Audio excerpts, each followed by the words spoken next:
갈라디아서 2장 19절에서 20절 말씀 함께 합독하도록 하겠습니다. 시작.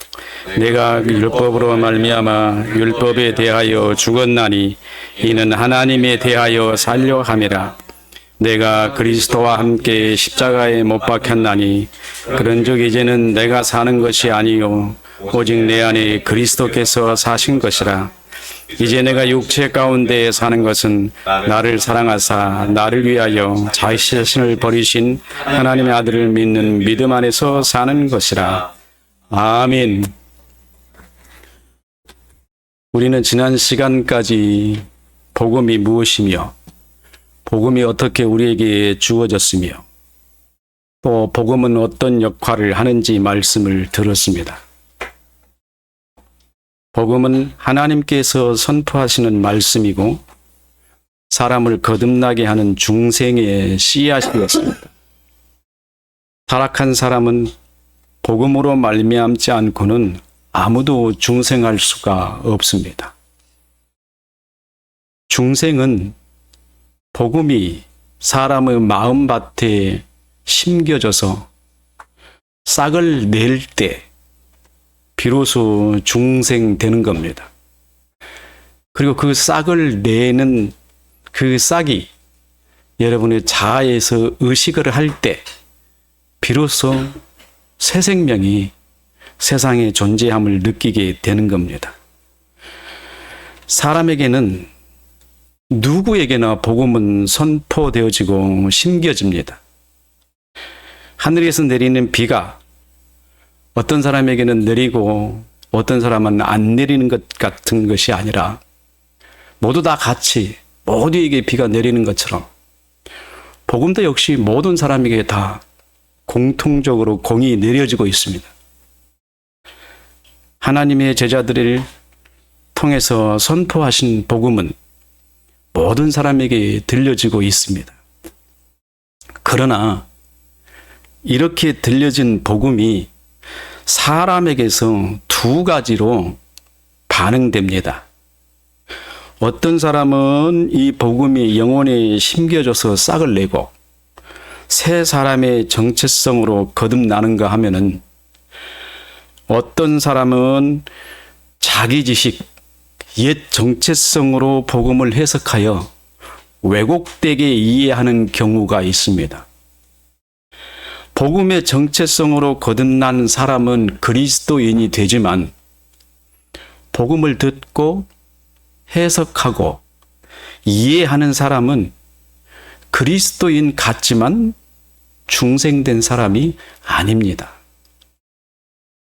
그래서 앞에서 복음은 씨앗이다 이렇게 말씀을 드렸습니다. 복음을 듣고 이해하거나 해석하는 사람에게 또 다른 두 부류로 구별되는데 먼저는 복음을 듣고 이해하고 그리스도인처럼 신앙생활을 하는 사람이 많이 있어요. 그러나 복음을 들으는데 전혀 이해하지 못하고 복음을 외면하는 사람, 이렇게 두 부류로 따로 구별됩니다. 대부분 많은 사람들이 전도자나 혹은 이웃 혹은 부모를 통해서 복음을 듣습니다. 이렇게 복음을 듣는데 그 복음이 그 사람의 지성에 심겨져서 싹이 나고 그리고 자아의식에서 의식되는 것이 아니라 듣고 자기 지식으로 이해해서 그럴싸하니까 설득을 당해서 교회에 나간 사람이 많이 있습니다. 여러분, 이런 사람들 중에서 이단으로 빠진 사람이 매우 많이 있습니다. 똑같은 복음을 들었는데 어떤 사람은 잘못된 복음의 세계에 빠져들게 돼 있죠. 왜 그럴까요? 자기 나름대로 해석하고 설득을 당해서 넘어가는 겁니다. 그 사람에게 복음이 그 사람의 지성에 심겨지지 않은 사람입니다. 제가 5시간 동안 여러분에게 복음의 정체성을 설명하면서 복음은 반드시 심겨져야 한다고 굳이 강조한 이유가 바로 여기에 있습니다. 심겨지지 않고 싹이 나지 않는 그리스도인은 똑같은 그리스도인입니다. 똑같이 교회 나와서 예배드리고 똑같이 신앙생활을 합니다. 그런데 이해하는 사람하고 심겨진 사람하고 명확하게 구별이 됩니다. 하나님 앞에서는 분명히 구별돼 버려요. 이와 같이 똑같이 복음을 듣고도 나타나는 반응이 다른 이유가 뭘까요? 하나님의 선택과 관계가 있지만은 그런 교리적으로 선택으로 설명하면은 너무나 딱딱하고 또한 너무나 편애적인 생각을 가질 수가 있겠죠. 어쩔 수 없습니다. 에베소서 1장 4절에 창세전에 그리스도 안에서 우리를 택한 사람이 아니고는 복음이 우리 지성에 와서 적용되지 않기 때문입니다. 그래서 그리스도인은 철저하게 선택된 사람을 말합니다. 그 사람이 그 사람 속에서 심겨진 복음이 그 사람을 복음에서 의식되게 합니다. 의식돼서 복음의 사람으로 살게 하는 것이 복음의 역할이라고 지난 5시간 동안 여러분에게 말씀을 드렸습니다. 복음을 듣고 그리스도인이 되었다는 것, 심겨진 복음이 싹을 내서 복음의 사람으로 정체성을 가진 새 생명, 이 사람을 옛사람의 정체성이 있는 자아 속에 복음으로 말미암은 새로운 정체성이 싹을 내서 이중의 정체성을 가지고 있는 거예요. 로마서 7장에서 사도 바울이 말하는 것처럼 내 속에 두 마음이 끼어 있어요. 하나는 선을 행하고자 하는 마음, 하나는 육체의 욕심을 이루고자 하는 두 마음이에요. 그래서 여기서 육체의 욕심을 이루고자 하는 이 마음이 옛 자아입니다. 옛 정체성. 그리고 선을 행하고자 하는 그 마음은 하나님의 성령이 예수 그리스도의 복음을 그의 지성에 심겨줘서 싹을 낸 사람입니다. 로마서 7장에서 사도 바울이 이렇게 명확하게 말했습니다. 이와 같이 거듭난 사람은 두 마음을 가지고 있어요. 성경은 구약과 신약이 있습니다. 구약은 율법을 말하고 신약은 복음을 말합니다. 이 두 언약은 공히 하나님 말씀입니다. 그러나 본질에 있어서는 완전히 다릅니다. 본질에서 다르다는 말은 무슨 말이냐면은 구약의 율법은 하나님의 공의로 하나님께서 죄인들에게 그 사람이 죄인들의 삶에서 허우적거리고 인생의 삶에서 고난을 당하며 괴로움 속에 빠져 있기 때문에 그들의 삶을 안전하고 올바른 삶을 살도록 하기 위해서 율법을 주셨어요. 그래서 하나님의 공의에서 나오는 율법이에요. 근데 복음은 하나님 공의, 하나님 안에 본래 없었던 지식입니다. 그래서 하나님 안에 지식이 없으니까 지식을 만들어 내셔야 되잖아요. 그래서 예수를 보내신 겁니다. 그래서 예수 그리스도는 복음을 만드시기 위해서 오셔야만 해요. 예수님이 안 오시면 복음이 안 만들어져요. 복음이 안 만들어지면 우리의 정체성, 새 생명이 만들어지지 않습니다. 그래서 예수 그리스도께서, 하나님이 보내신 예수 그리스도께서 오셔서 만드는 것이 만들어진 지식이 복음이고 율법은 하나님 안에 있었던 거라고 그랬어요. 지난 시간에 이걸 이렇게 설명을 드렸습니다. 우리의 정체성이 분명히 이해하기 위해 지금까지 들었던 복음을 잠깐 동안 한 2, 3분 동안 다시 설명을 드릴게요. 예수께서 왜 오셔야 되느냐 하면 앞에서 말씀하신 것처럼 복음을 만드셔야 하기 때문에, 그리고 사람은 자기 능력으로 직접 구원을 얻을 능력을 발휘하거나 혹은 능력을 낼 수가 없기 때문에 사람이 아닌 다른 피조물을 매개로 해서 구원에 이르게 하는 방법이 전혀 없습니다. 그래서 하나님께서 오직 직접 사역을 하셔야 돼요. 사람과 함께 직접 사역을 하셔서 사람으로 하여금 복음을 경험하고 느끼게 하셔야만 한단 말이에요. 그래서 예수께서 오셔야만 했다고 그랬어요. 하나님의 지성 안에는 복음이 없기 때문에 복음은 사람의 타락의 원인이 되고 요구되는 필요한 지식이기 때문에 타락이라는 지식이 없는 하나님께, 여기서 말씀을 드릴게요. 하나님 안에는 타락이라는 지식이 없다 그랬어요. 있으면 큰일 나요. 거짓도 없어요. 하나님은 진리이시기 때문에. 거짓이 있으면 큰일 납니다. 그러면 하나님 안에 원래 거짓도 있고 타락도 있었다. 그럼 어떻게 되죠? 모두 다 하나님이 만드신 꼴이 돼버려요. 그 타락과 거짓은 하나님이 창조해서 사람을 만들어 놨더니 이 사람이 만들어낸 거예요. 이걸 잘 하셔야 돼요. 이 기독교가 많이 오해되고 잘못 이해하는 구원론이 너무 많단 말이에요. 하나님 안에는 거짓이 없어. 앞으로도 그 얘기를 말씀을 많이 드릴 텐데요. 타락이란 게 없어요. 하나님은. 저를 만들었는데 완전하게 만드셨기 때문에 하나님은 타락할 거라는 생각을 안 하셨어요. 근데 타락을 했습니다. 그래서 예수 그리스도에게 다 맡겼습니다. 그래서 예수 그리스도를 통한 구속의 작정, 구속 역사라고 그래요. 그래서 모든 구속 역사는 삼위 하나님 중에서 성자 하나님이 주관하셔요. 이걸 잘 아셔야 돼요. 이걸 잘못 이해하신 분들이 너무 많아요. 신학도 많이 좀 왜곡된 분들도 많이 있단 말입니다. 바로 하나님께는 타락이란 지식이 없기 때문에 복음을 하나님이 세상 역사 속에서 만드셔야 한다. 복음을 만드시려면 하나님의 아들을 보내셔야 한다. 그래서 예수님은 오셔야 한다. 필수적으로 오셔야 돼요. 안 오시면 구원 역사를 이룰 수가 없어요. 그래서 여러 사람들은 이런 사람들이 많아요. 왜 예수님이 오셔야 돼? 하나님은 전지전능하신 분인데 말씀으로 뚝딱해서 만들어 버리시지. 꼭 예수님이 오셔서 십자가에 못 박혀 죽으셔야만 되느냐. 이렇게 말씀하신 분이 있어요. 안 오시면 안 된다고 제가 누차 강조드립니다. 오셔야 돼요. 오셔서 뭘 만드시느냐? 복음을 만드셔야 돼요. 만약에 복음을 안 만들어 놓으시면 어떤 현상이 생기냐면요. 지금 인구가 70억이 80억이에요.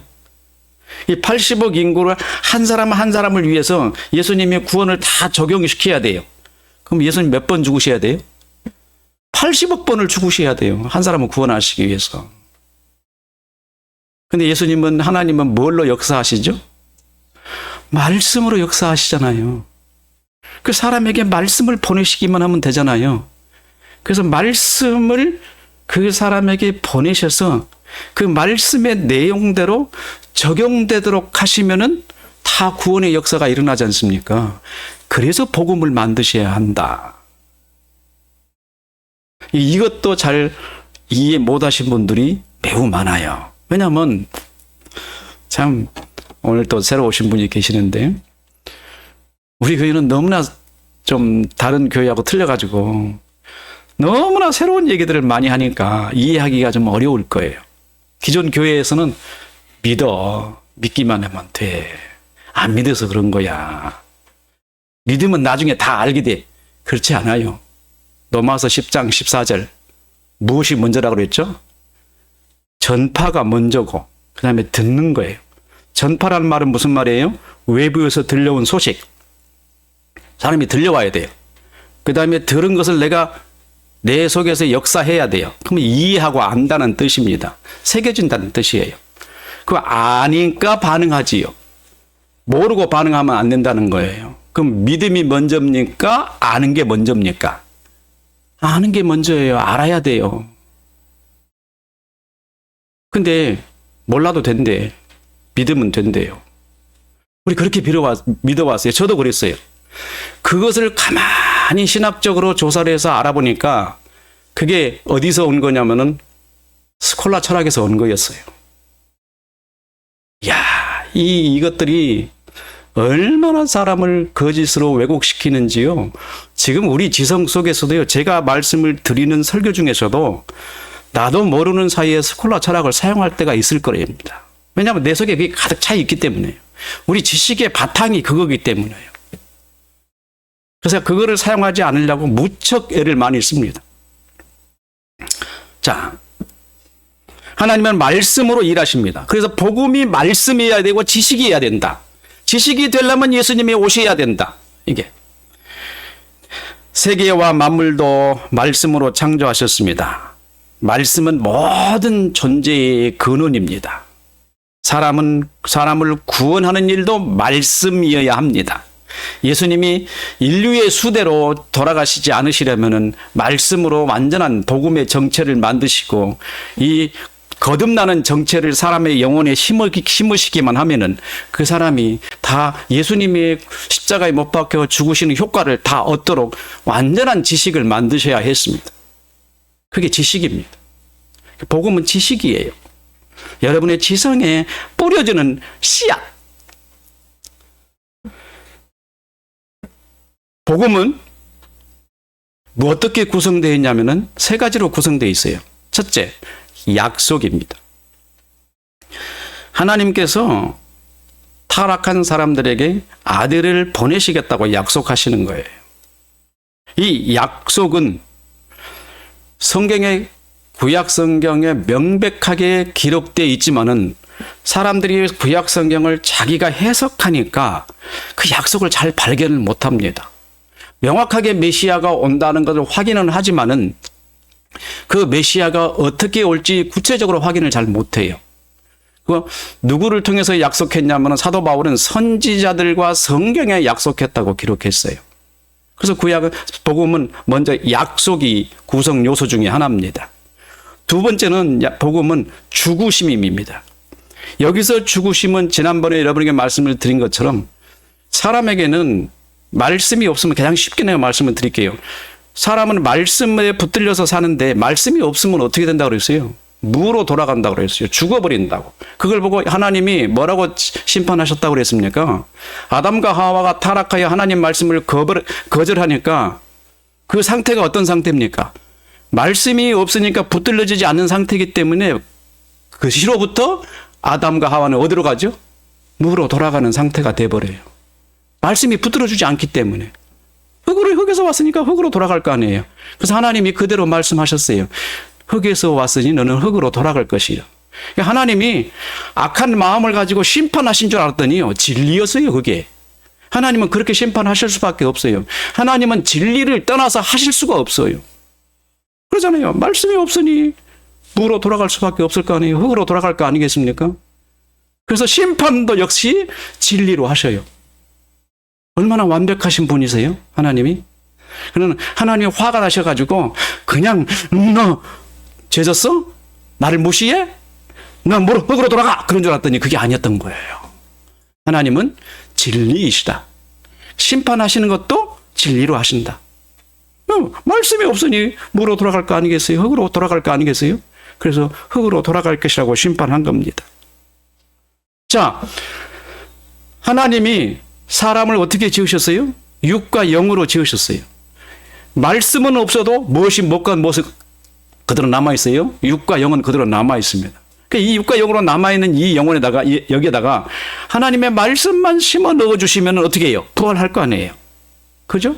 그래서 부활이 필요합니다. 부활하시기 위해서 예수님께서 사망을 다 멸하시고 부활하셔서 그 부활한 복음의 정체를 우리에게 심어주시는 거예요.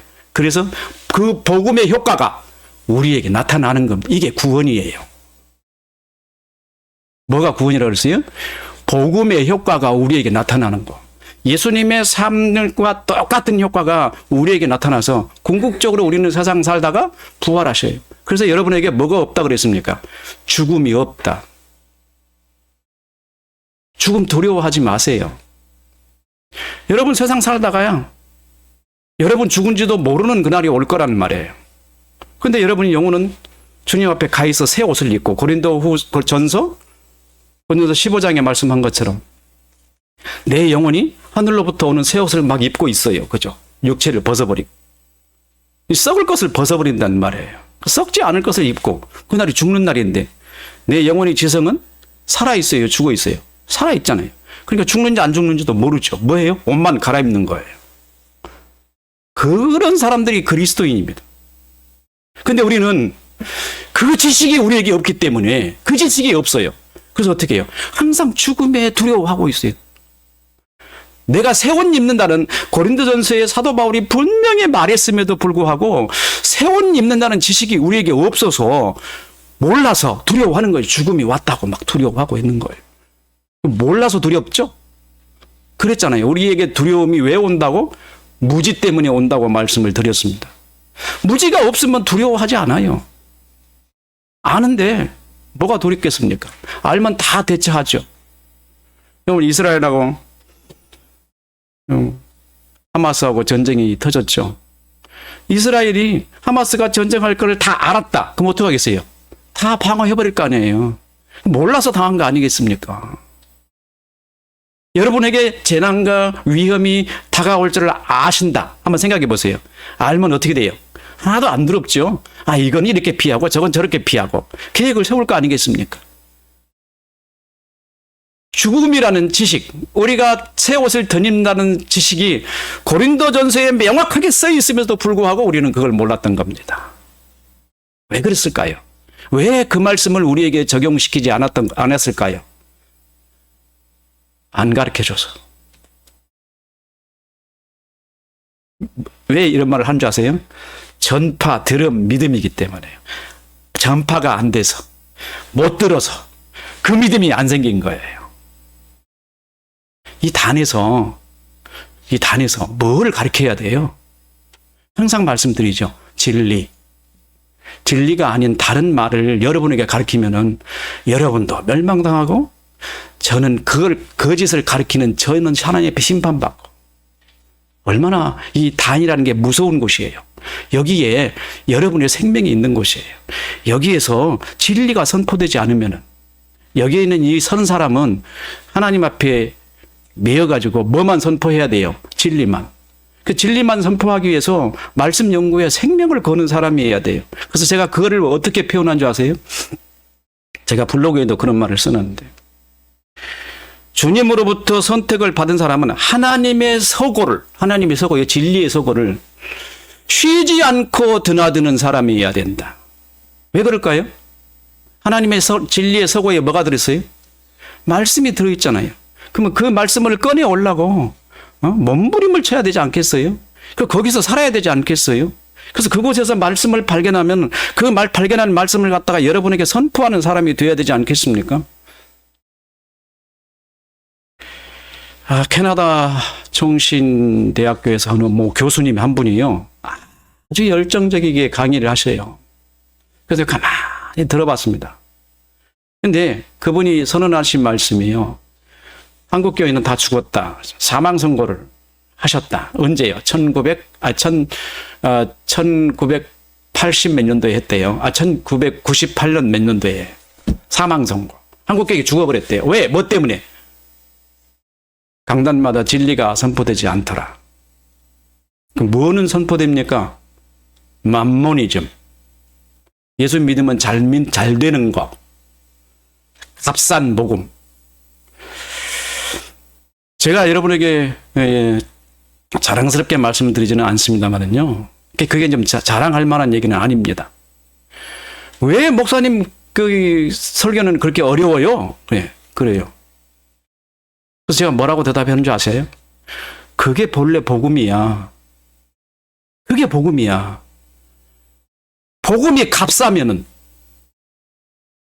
복음이 가볍고 힘이 없고 값싸면은 거기에 무게가 있어요, 없어요? 메시지가 역할을 드러낼 겁니까? 안 드러낼 겁니까? 제가 더 어렵게 못해서 저는 안타까운데요. 좀 속상한데요. 더 어렵고 더 무겁게 더 힘있게 사람의 영혼에 확 심겨져 버리는 이 복음을 전하지 못해가지고 저는 속상한데요. 그분들은, 그 목사님들은 그렇게 말씀을 하시더라고요. 왜 목사님의 강의는 그렇게 어렵냐고. 초대교회 때는 사도 바울의 복음서 여러분 읽어보셨나요? 로마서. 여러분 금방 이해가 되던가요? 에베소서 보세요. 금방 이해가 된가? 골로새서의 말씀 한번 보세요. 여러분이 쉽게 이해되는 거예요? 거기에 너 예수 믿으면 잘 돼 그렇게 말씀했던가요? 믿어 그러면 알게 되니까 이렇게 말했던가요? 그 복음을 읽으면 읽을수록 어려워요.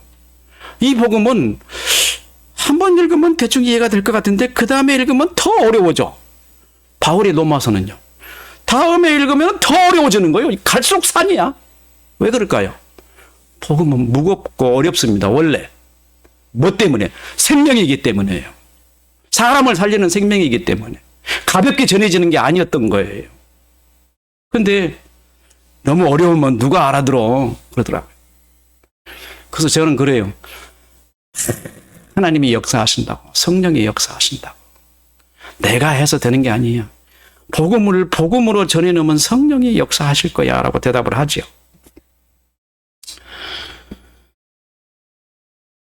사람이 살아나지 못한다는 것은 자신의 죄 때문에 죽었다는 증거가 되기 때문에 반드시 뭐 해야 돼요? 부활돼야 되잖아요.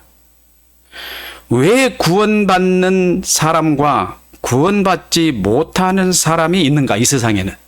왜? 왜 어떤 사람은 구원을 받고 어떤 사람은 구원을 못 받는가? 하나님이 정말로 자신을 들여서 십자가에 못 박혀 죽으셨다면은 전 인류가 공통적으로 다 구원을 받아야 되는데 왜 어떤 사람은 구원받고 어떤 사람은 구원받지 못할까? 이게 어느 기준인 줄 아세요? 이스라엘 기준입니다. 이스라엘 기준은, 유대인 기준은 하나님이 복음을 선포하시면은 사람이 자기가 이해해서 받도록 돼 있어요. 사람이 자기가. 이게 이스라엘 기준이에요. 하나님이 유대인들을 대할 때는 복음을 선포하십니다. 율법을 주셨어요. 주시고는 그 다음에 뭐라고 하신지 아세요? 이 율법을 손목에 붙이고 미간에 붙이고 벽에다 써놓고 천장에다 붙이고 문고리에다 붙이고 하나님 말씀을 계속 막 눈만 뜨면 뭐만 보여? 말씀만 보이게 했습니다. 왜 그럴까요? 외워지라고, 기억되라고. 그래서 어떻게 하라고요? 말씀으로 의식하게 하라고. 누가 해야 돼요? 자기가 해야 돼요, 유대인들이. 근데 그들이 어떻게 했죠? 율법을 해석했어요. 해석. 갖고 놀았어요. 구조를 막 분석을 했어요. 율법이 이것은 뭘 말하는 건가? 아, 이거는 이걸 말하는 거야. 안식일 날 아무것도 하지 말라는 거야. 사람이 죽어가는데 안식일이니까 내버려둬. 주님이 오셔서 그거 바꾸시잖아요. 안식일 날 사람이 죽어가는데 안식일이라고 해서 사람을 살리는 게 좋은 거냐, 내버려 두는 게 좋은 거냐. 유대인 바리새인들한테 물어봤어요. 그때 바리새인들이 뭐라 그랬어요? 미국은 무언이에요. 입이 있으나 말은 못했어요. 아무 말도 못하고 다 도망갔어요. 안식일 날 선을 행하는 게 당연한 거 아니겠습니까? 근데 그들은 율법을 해석하느라고 하나님의 말씀이기 때문에 이 말씀이 철두철미하기 때문에 그들은 그 말씀대로 살다가 정작 하나님의 뜻은 다 버려버렸어요. 그래서 그들이 해석한 율법을 보고 예수님은 뭐라고 말씀하신 줄 아세요? 장로들의 유전, 사람의 계명이라고 그랬어요. 너희가 사람의 계명으로 하나님을 섬긴다고 그랬어요.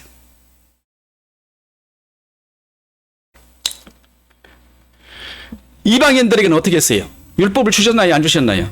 안 주셨죠? 그래서 뭐가 필요하겠어요?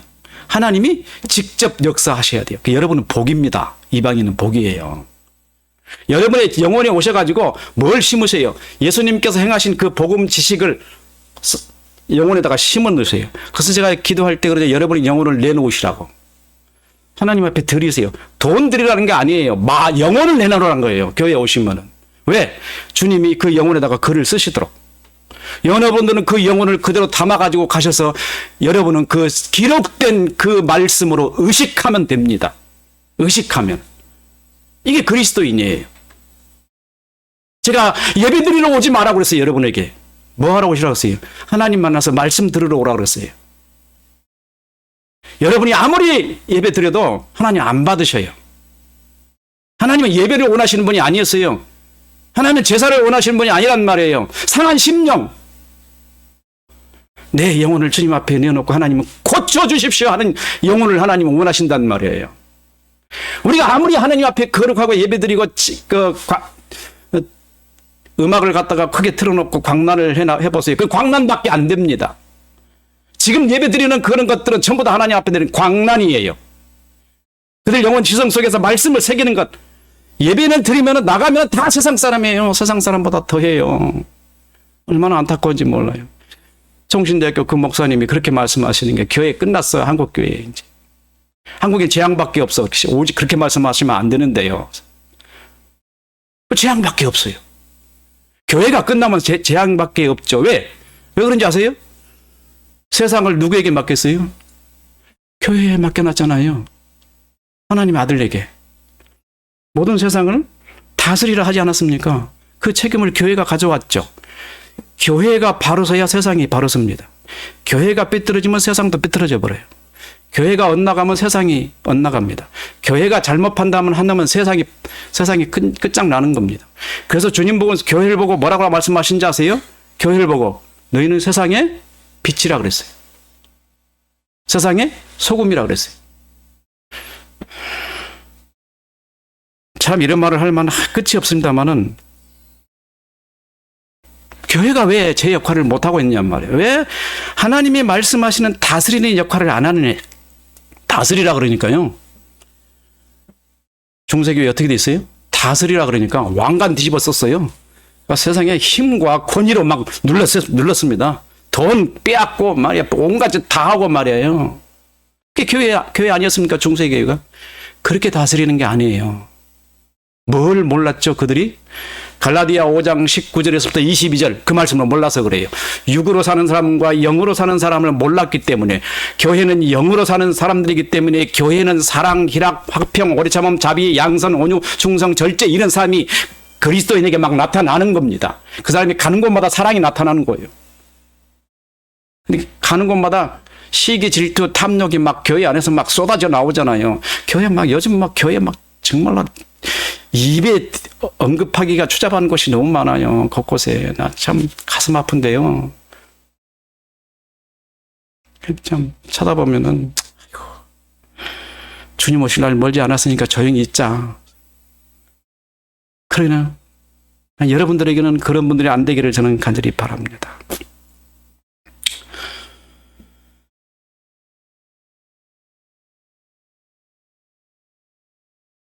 복음은 사람에게 적용돼야 된다. 사람에게 복음이 적용되면은 그 적용돼서 나타난 결과를 사도 바울이 뭐라고 말하냐면 복음은 생명이 되는 말씀이기 때문에 새 생명이다. 딱 이렇게 말해요. 새 생명. 복음은 하나님의 말씀이기 때문에 하나님 나라의 삶을 누리는 새로운 질서다. 그래서 주님께서 뭐라고 말씀하시냐? 천국은 침노하는 자의 것이다. 이렇게 말씀하셨어요. 유대인이기 때문에 유대인 대상으로 하기 때문에 이렇게 말씀하셔요. 자기가 천국을 침노하는 거기 때문에. 복음으로 사는 삶은 시간에만 속한 삶이 아니라 시간과 영혼의 삶을 함께 누리는 삶입니다. 이런 말씀을 제가 여러분에게 드리려면은 어떤 말씀을 드리냐면은 여러분에게 지금 이해하기 좋은 학문이 나와서 여러분에게 설명을 드리는데요. 양자역학이 이해하기 굉장히 좋잖아요. 이게 시간과 영혼이 중첩돼 있어요. 이렇게 딱 이렇게 중첩. 그럼 관측자가 딱 나타나면 이게 붕괴되죠. 그죠? 예? 잘 보세요. 시간과 영혼이 중기적으로 중첩이 돼 있단 말이에요. 그러면 죄인이 보면은 이 세계가 어느 세계로 보일까요? 시간으로 보여요. 죄인이 보면. 복음으로 거듭난 사람이 보면은 영혼으로 보여야 됩니다. 근데 여러분이 영혼으로 보입니까? 영혼으로 보여야 돼요. 왜 시간과 영혼을 속에서 이 죄인의 눈에는 시간으로 보이고 거듭난 사람에게는 영혼으로 보여야 되느냐? 아담과 하와가 타락하고 나니까 그의 눈이 확 열렸어요. 눈이. 그러면 그 눈이 열리기 전에는 세상에 살았어요? 안 살았어요? 살았잖아요. 그러면 그 눈을 열기 전에 삶은 어떤 삶이었을까요? 한번 해보셔야 되죠. 그 눈을 열기 전에 타락을 하고 나니까 그에게 나타난 것은 무엇을 봤냐면 자기를 직시했습니다. 나를 들여다봤어요. 그랬더니 뭐가 보여요? 부끄러움이 보였어요.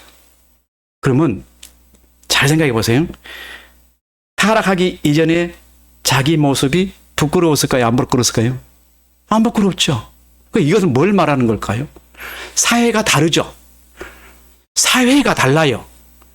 타락하고 난 이후와 타락하기 이전의 사회가 어떤 시각이 다르고 사회가 다를까요?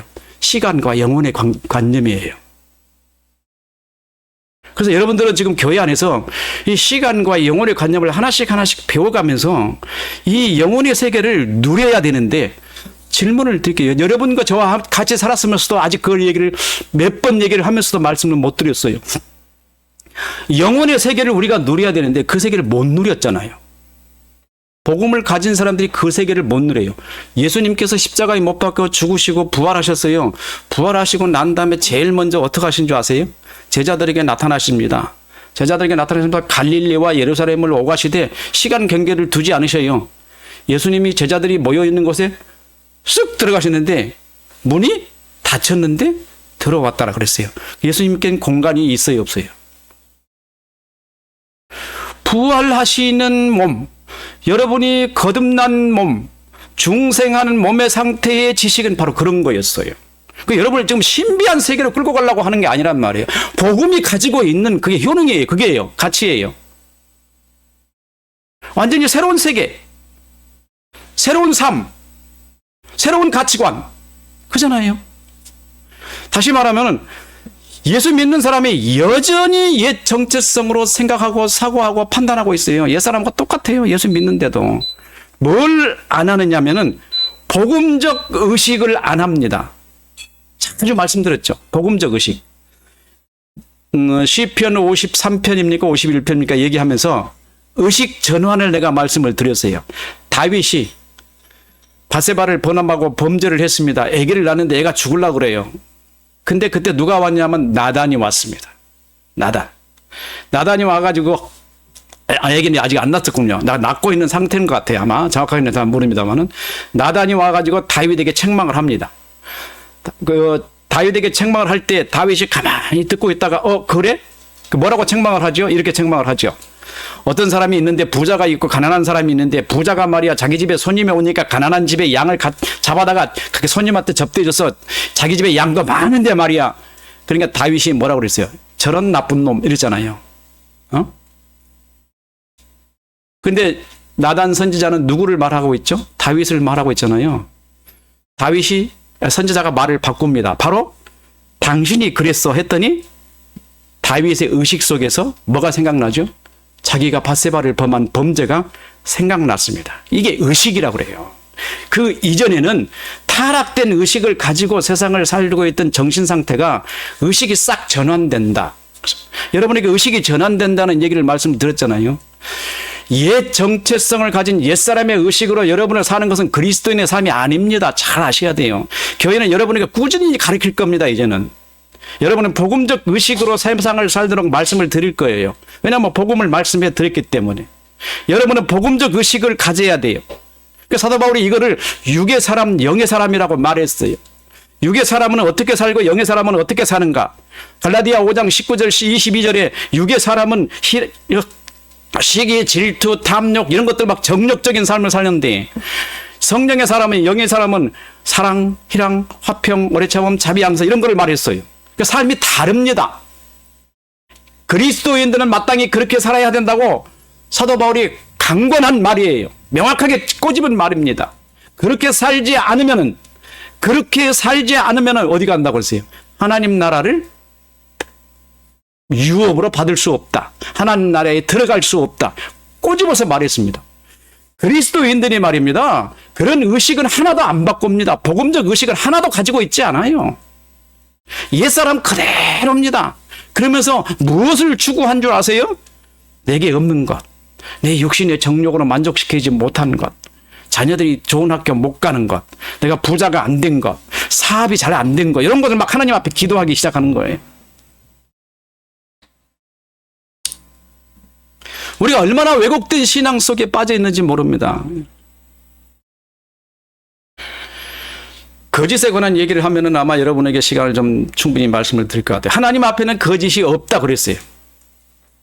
하나님 앞에 거짓이 없으면 하나님은 거짓을 봅니까? 안 봅니까? 못 본다 그랬어요. 볼 수가 없어요. 하나님은 거짓이 없기 때문에. 지식에 거짓이 없어서 못 봅니다. 그런데 한번 보세요. 여러분의 상태는 여전히 옛 정체성 거짓의 상태입니다. 그러면 하나님이 여러분을 보실 수 있을까요? 없을까요? 그 여러분이 뭐만 보느냐? 어떤 여자에게서 사람이 태어나는데 태어난 사람을 보니까 흙으로 만들어진 사람이에요. 사람인데 영혼도 있어요. 근데 그 안에 정체성이 보이지 않습니다. 무슨 정체성이 안 보이죠? 거짓이기 때문에 안 보여요. 이 사람 보고 이런 사람 보고 뭐라고 말하냐면 짐승 같은 사람이, 하나님 보시기에는 짐승 같아요. 뭐가 없어요? 의식하는 기관이 없잖아요, 하나님은. 근데 그 사람에게는, 실제로 그 사람에게는 거짓이 있습니다. 거짓으로 의식하고 판단하고 행동한단 말이에요. 근데 하나님 보니까 이 사람이, 그 사람 속에는 그 정체성이 없는데 이런 일도 하고 저런 일도 하고 나쁜 일도 하고 막 사람도 죽이고 막 그런단 말이에요. 한번 생각해 보세요. 하나님이 이 사람을 사람으로 대하지 않겠죠? 어떻게 하겠어요? 갖다 쓸어다가 버려버릴 거 아니겠습니까? 하나님의 눈에는 거짓이 안 보입니다. 본다고 생각하면 큰일 나는 거예요. 안 보이면은 세상 사람들이 뭐가 똑같아요? 짐승하고 똑같잖아요. 뭐가 틀려요? 생각할 수 없는 짐승하고 똑같습니다. 하나님 보시기에. 그래서 하나님이 사람을 구원하시려면 어떻게 해야 돼요? 그 사람 지성에다가 말씀을 심어야 되죠. 말씀을. 아담의 타락 이후로 하나님은 사람에게 지속적으로 접근하십니다. 그 사람 영혼의 말씀을 심으시려고. 쉬지 않고 접근하시고 선지자를 보내서 말씀하셨습니다. 근데 사람의 지성에 하나님의 말씀이 안 심겨지는 거예요. 아무리 말씀을 보내도. 왜 그럴까요? 말씀을 안 받아들이고 거절하고. 왜? 받아들일 수 있는 기능이 없어요. 하나님 말씀을 받아들이려면 그 안에 뭐가 있어야 되죠? 하나님의 형상이 있어야 돼요. 형상이 하나님 말씀을 조명해 줘야 되는데 형상이 없으니 하나님 말씀이 아무리 말씀을 하셔도 그 사람이 하나님 말씀 받을 수 있어요? 없어요? 못 받잖아요. 그러니까 하나님 말씀을 받을 수 없으면 그 사람은 진리대로 살 수 있습니까? 없습니까? 절대 못 살 거 아니겠어요? 하나님은 쉬지 않고 사람에게 하나님 말씀을 계속 보내셨습니다. 그래서 하나님이 뭐라고 말씀하시냐면 내가 지금까지 선지자들을 계속 보냈는데 너희들은 선지자를 죽여버렸다. 내가 너에게 말씀을 보냈는데 너희는 말씀을 거절했다. 이사야 선지자가 그렇게 말하고 있지 않습니까?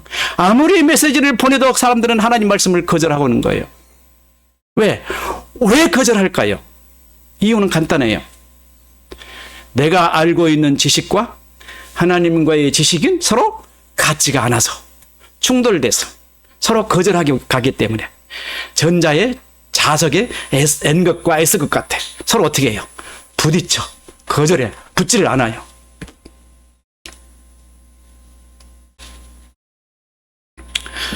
거짓이라는 게 우리가 거짓으로 세상을 살고 있는 모든 삶, 우리는 정직한 것 같아요. 우리는 정말로 바르게 사는 것 같아요. 우리의 거짓 세계 속에 뭐 있어요? 공의도 있고 정의도 있고 질서도 있잖아요. 근데 하나님 보시기에는 그게 아무것도 안 보인다. 보인다고 생각하시면 그 생각부터가 좀 문제가 있습니다. 그러면 질문하겠습니다. 제가 질문하니까 여러분 마음속으로 대답을 하세요. 여러분은 아직 내 속에 복음이 심겨지지 않는 상태라고 생각해 보세요. 근데 예수를 알게 됐어요. 복음은 심겨지지 않았는데 누가 전도를 해가지고 나를 예수 믿게 했어요. 예수를 알아. 그럼 교회 나가서 자녀 앞에 기도를 합니다. 하나님 나를 좀 살려주십시오. 내가 어렵습니다. 하고 기도를 막 했어요. 하나님이 들으실까요? 안 들으실까요? 그 기도를 알까요? 모를까요? 기도 응답을 못 받는 이유가 바로 그겁니다. 왜 주의 이름으로 기도를 한 줄 아세요? 내 안에 거듭난 정체성이 누구죠? 그리스도잖아요. 그리스도. 내 자아 속에 그리스도가 살고 있어요. 오늘 본문의 말씀이 이제는 내가 사는 것이 아니면 내 안에 누가 살아요? 그리스도가 사는 거 아닙니까? 그리스도가 내 자아 속에 살고 있어요. 그래서 그 그리스도가 납니다. 그리스도의 이름으로 기도할 때 그리스도의 자아입니다. 그래서 우리가 그리스도 이름으로 기도하는 거예요. 그리스도 이름으로 기도하는 이유가 왠지도 잘 몰라요. 하나님이 하라고 해서 그렇게 기도한대요. 그건 율법주의입니다. 왜? 하락해서 하는 거니까. 알고 하면은 복음이고 진리예요. 우리 안에 하나님이 내 이름으로 기도하라 그랬어요? 안 했어요? 그렇게 하지 말고 그리스도 이름으로 기도하라. 왜요? 내 안에 살고 있는 분이 누구죠? 그리스도입니다. 그가 내 자아를 통해서 나를 통해서 하나님의 역사를 이루어가는 것이 이게 복음적 효과가 아니겠어요? 이게. 근데 내 속에 그리스도가 중생되지 않았어. 지식으로는 알아. 설득을 당했어. 예수를 잘 믿어. 교회 나와서 뭐 봉사도 하고 잘합니다. 기도해도 하나님이 안 들으신다. 이 사람은 주님 앞에 갔을 때 그럴 거예요. 왜 나도 교회 가서 봉사도 잘했고 하나님 말씀하신 대로 내가 예배도 잘 드렸는데 왜 나를 왼쪽으로 저기 염소한테 보내죠? 그렇게 물을 거란 말이에요. 주님이 뭐라고 그랬어요? 그렇게 말하는 사람의 말을 주님이 들으실까요? 못 들으실까요? 못 들으셔요. 뭐가 안 돼요? 소통이 안 됩니다. 지금까지 우리가 어떤 복음의 정체성이 가지고 있는 교육이 우리에게 지금 뭘 가르쳐주고 있죠? 내 안에 예수 지식이 없고 복음이 심겨지지 않으면 나는 그리스도인이 아니구나. 그러면 여러분들은 물을 거예요. 그러면 내가 지금까지 예수 믿었는데 내 안에 예수가 심겨졌는지 안 심겨졌는지 어떻게 알겠죠? 두 가지입니다. 첫 번째, 예수 그리스도의 의식으로 행동을 합니다. 한두 번이라도 하게 돼 있어요. 조금씩 합니다. 해 나가는 거예요. 점차. 어느 날 갔더니 완전히 예수 그리스도의 삶으로 변화돼 버렸어요. 점차 자라나는 겁니다. 안 자라다가 딱 중단된 거 아니에요. 그런 삶이 내 안에 없으면 내가 예수 믿는 사람이에요? 안 믿는 사람이에요? 거듭난 사람이 아니에요? 아니에요. 교회 나가서 기도해서 뭔가 문제 해결을 받고 뭔가 인생을 바꾸려고 하는 사람들은 그 사람들은 저기 돌부처 아래에서 하는 거하고 똑같습니다. 미신 섬기는 거하고 똑같아요. 기독교는 엄청난 지식이 있는 곳입니다. 말씀이 있는 곳이에요. 그 지식과 같이 공유해서 살아가지 않고는 절대 예수 믿는 사람이 될 수가 없어요. 초대교회 사람들이 그래서 뭐라고 말씀하신 줄 아십니까? 주의 교훈으로 사는 사람들. 주의 교훈이 뭡니까? 주님께서 앞에서 선포해 주시는 말씀으로 그 사람들이 사는 거 아니에요. 그 말씀으로 의식하고 행동하는 사람 아닙니까? 그런 사람 보고 그리스도인이라고 했다는 거예요. 제가 지난 5시간 동안 복음에 대해서 말씀을 드렸고 이제 복음으로 말미암아 나타나는 삶의 반응에 대해서 몇 시간 동안 계속 말씀을 드릴 거예요. 이 복음으로 나타나는 삶의 반응. 기적도 있고 이적도 있고 놀라울 일도 생깁니다. 여러분은 이제 지금부터 내가 복음적 의식을 가지고 세상을 살아야 한다는 그 말씀을 집중적으로 듣고 계시죠? 이제 여러분이 세상에 나가면서 복음적 의식으로 세상을 살려고 했더니 어떤 현상이 나타나냐면은 세상과 싸워서 이기는 기적적인 사건이 여러분에게 나타납니다. 복음적 의식은 그걸 드러내게 돼 있어요. 그러나 그 복음적 의식을 갖지 않고 세상을 살아보세요. 세상 사람과 똑같죠. 그러고서 일주일 후 교회 와서 여기 와서 주님과 같이 경험했던 삶을 한번 간증 한번 해보세요. 할 말이 없어요. 한 번도 의식을 안 했는데 뭐가 있겠어요.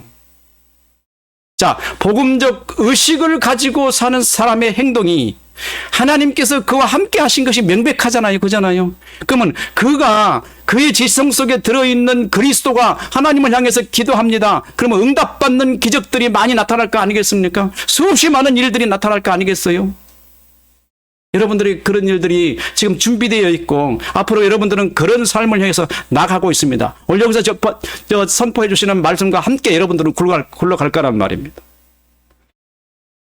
우리가 지금까지 들어왔던 복음적 내용들하고 오늘 여러분이 들었던 복음적 내용이 완전히 다르다는 것을 여러분은 아실 거예요.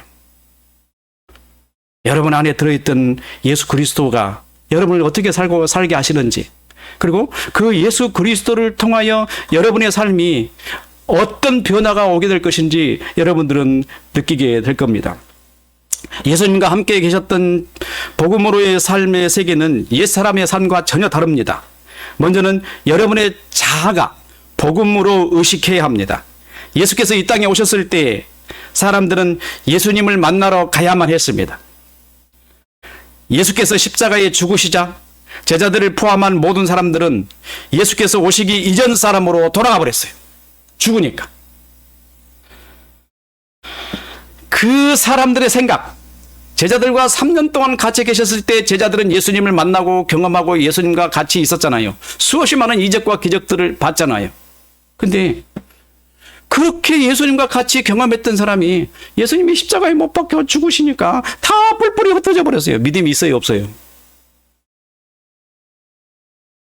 주님께서 행하시는 수많은 일들이 이 세상에 볼 수 없는 엄청난 일들이었습니다. 안전병이가 일어나고 소경이 눈을 뜨고 중풍병자가 낫고 귀신 들린 자들이 온전해지며 온갖 질병들이 치료되었습니다. 이런 질병들은 오늘 우리 세계에서 병원에서도 치료할 수 없는 것들입니다. 주님은 이 모든 것들을 뭘로 고치셨어요? 말씀으로. 주님의 말씀은 너무나 간단합니다. 내가 믿느냐? 내 믿음대로 될지어다. 제가 이것도 여러분에게 설명을 드릴게요. 믿느냐? 내 믿음대로 될지어다. 왜 이런 역사가 주님의 말씀 속에서 나타날 수 있는가? 알아야 돼요. 모르고 믿으면 안 된다는 겁니다. 제가 수없이 말씀드려요. 모르고 주여 불러보세요. 주님이 제가 날 불러 안 불러 그렇게 되죠. 뭐 때문에? 거짓이기 때문에.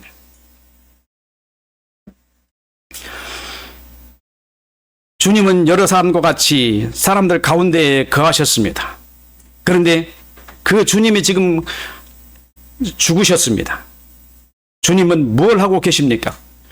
이것이 여러분의 삶을 결정짓는 지식입니다. 저는 여러분에게 이 결정적인 시간을 위해서 지금까지 장구한 말씀을 드렸습니다.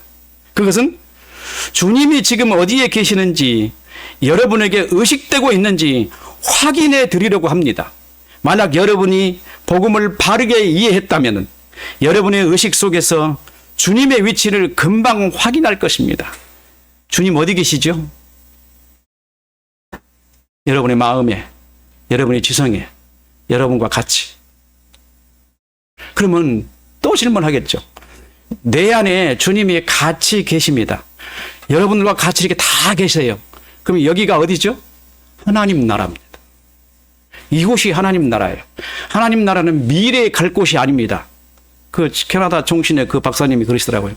한국교회는 어떻게 한국교회는 천국을 미래에 죽으면 간다고 선언하는지 모르겠다고. 제가 여러 번 말씀드렸죠. 천국은 죽으면 가는 것이 아닙니다. 지금 안 가면 천국 못 갑니다.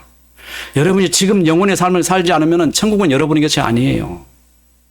지금 여러분의 영혼이 영혼을 경험하며 천국을 경험하는 삶을 살아야 합니다. 그 천국이 뭡니까? 주님과 함께 계시는 삶이며 복음을 의식하고 사는 사람입니다. 사도 바울은 이를 확고하게 증명하듯이 오늘 우리가 읽은 본문의 20절 말씀입니다. 이제는 내가 사는 것이 아니라 내 안에 그리스도께서 사는 것이라. 실제로 나는 예수 그리스도의 십자가로 죽었고 내 안에 그리스도께서 살아 계십니다. 그런데 그 그리스도는 여러분 개개인의 정체성이 되는 그리스도입니다. 여러분은 새 생명은 예수 그리스도의 정체성이고 그 정체성의 이름은 여러분의 이름입니다. 여러분 안에 거듭난 예수 그리스도의 이름이 누구라고요? 여러분이에요. 그래서 여러분은 그리스도인입니다.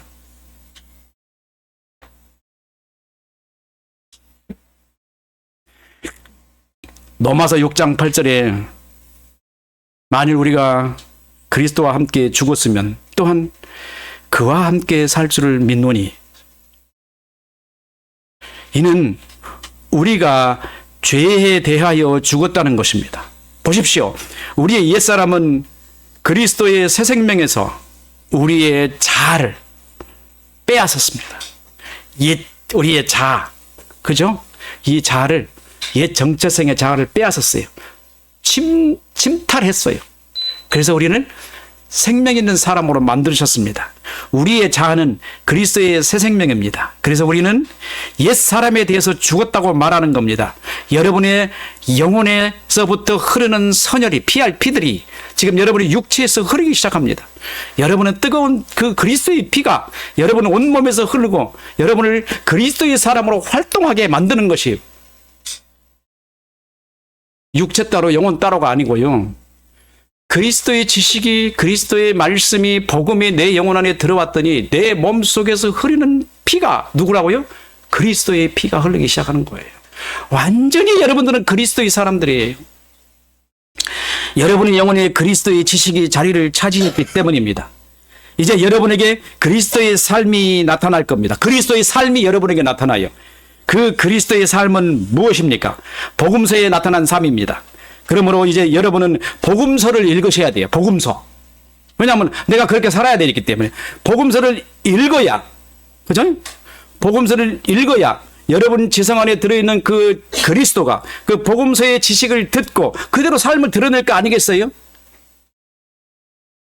교회 와서 믿고 기도합니다. 성경책 집어넣고 그 다음 주 또 나와서 믿고 이 신앙인이에요? 아니면 무속신앙 하는 사람이에요? 분명하죠? 이제 우리에게는 뭐가 필요하죠? 하나님으로부터 오는 말씀이 필요한데 그게 성경이에요. 이 말씀에 다른 게 없어요. 이 말씀을 쉬지 않고 읽으셔야 돼요. 복음서를 많이 읽으셔야 돼요. 복음서를 읽고 그 복음서가 여러분의 지성의 양식이 되도록 하고 예수님께서 말씀하신 대로의 삶을 살도록 간디처럼 말입니다. 산상수훈을 해석해가지고 그거를 통해서 독립운동하려고 하는 그런 얄팍한 생각하지만 안 됩니다. 복음이 자기 영혼 속에서 살아서 역사해야 되는 그런 삶을 살도록 해야 될 거 아니겠습니까? 그래서 여러분은 이제 할 일이 부지런히 복음서를 읽고 복음서 안에서 그리스도의 삶이 여러분의 삶이 되게 해야 됩니다. 어떤 때는 예수님처럼 병든 사람을 위해서 기도하게 될 때도 있을 것입니다. 어떤 때는 예수님처럼 사람들에게 천국을 드러낼 수도 있을 것입니다. 어떤 때는 예수님께서 여러분 안에서 행하시는 놀라운 경험을 하실 겁니다. 이제 여러분에게 나타나는 무수히 많은 그리스도의 삶을 드러낼 겁니다. 여러분 지성에 그리스도의 복음이 심겨졌고 여러분이 그리스도의 복음의 사람으로 새싹이 돋아났고 여러분이 중생된 사람이라면 이제는 그 복음서를 읽는 날 동안 나타나는 삶이에요. 병든 사람을 치료할 것이고 좌절하고 낙심한 사람들에게 위로를 할 것이고 여러분들 삶 속에서 세상의 머리가 되는 역할을 할 거예요. 여러분들에게 다가온 모든 사람들에게 삶의 방향을 지도해 줄 수 있는 사람들이 될 거란 말이에요. 그게 그리스도인들입니다. 세상에 빛을 드러낸 사람입니다. 근데 우리는 지금 어떻게 했어요? 교회 와서 뭔가 받아가려고 했잖아요. 여러분들은 뭔가 지금 이루려고 했잖아요. 그건 만번이죠. 그건 세상이 원하는 미신 종교였어요. 기독교는 그게 아니었습니다. 여러분을 세상과 세상에서 우뚝 세운 사람으로 세워놨습니다. 그래서 여러분을 하여금 세상에서 그리스도의 삶을 드러내도록 하나님께서 원하시는 것이 여러분의 그리스도인입니다. 여러분의 삶 속에 저는 주님이 하시는 일이 무수히 많이 드러나기를 바랍니다. 그래서 여러분이 삶 속에서 수없이 많은 간증들이 여러분에게 세상에서 드러내도록 수많은 사람들이 여러분을 향하여 저는 예수 믿는 사람이야. 저 사람은 그리스도인이라고 말할 수 있는 그런 확증된 신앙이 여러분들에게 있기를 주님의 이름으로 축원합니다. 기도하십시다.